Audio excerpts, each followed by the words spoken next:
اچھا ہمارے کچھ مہمان جنہوں نے ابھی جوائن کیا ہے میں ان کو بھی خوش آمدید کہتی ہوں، اور پھر ایک دفعہ سے ریکویسٹ کرتی ہوں کہ آپ اپنے موبائل فونز کو سائلنٹ پہ کر دیجیے گا تاکہ ریکارڈنگ میں کسی قسم کی ڈسٹربنس نہ ہو۔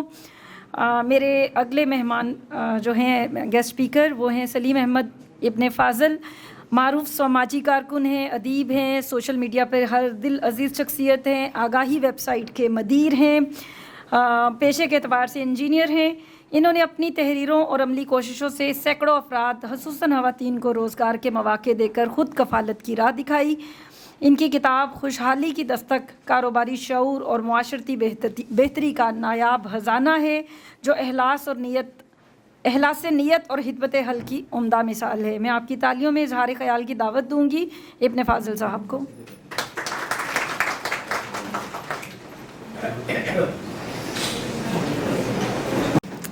انہوں نے میرے بارے میں جو بھی کہا کسی نے ان سے کہا ہوگا کہ ایسے کہنا ہے، میں ایسا ہرگز نہیں ہوں، میں ایک مستری ہوں۔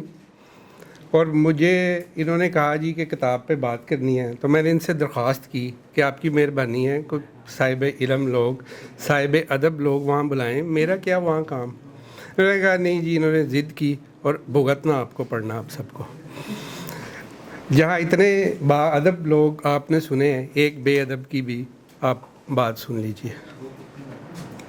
کینیڈا کہانیوں کے اوپر بات کرنی تو بہت مشکل ہے، کیونکہ نہ میں لکھاری ہوں اور نہ میں نقاد، لیکن آپ کو ایک کہانی سناتا ہوں۔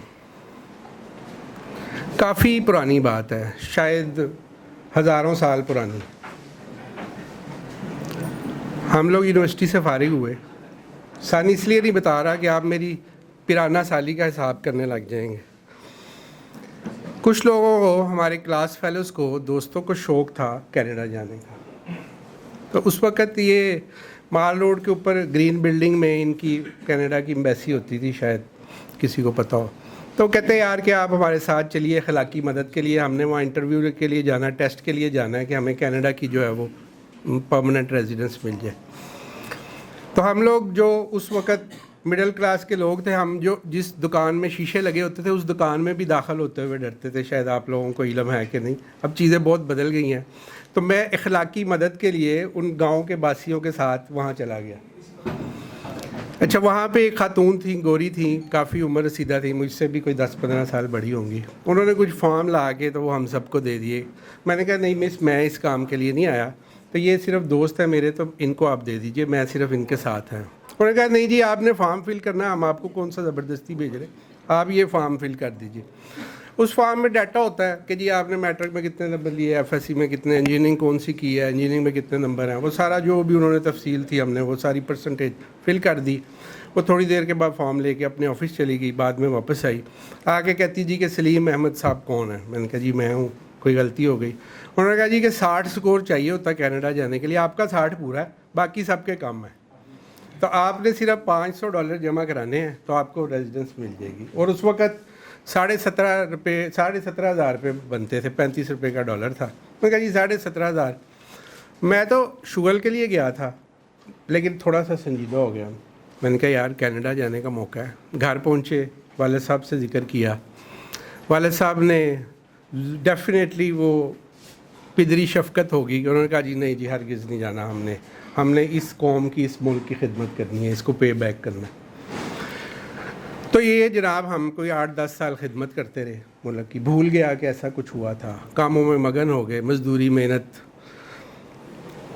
2002 میں ایک ہماری کمپنی کے ساتھ بہت بڑا فراڈ ہو گیا۔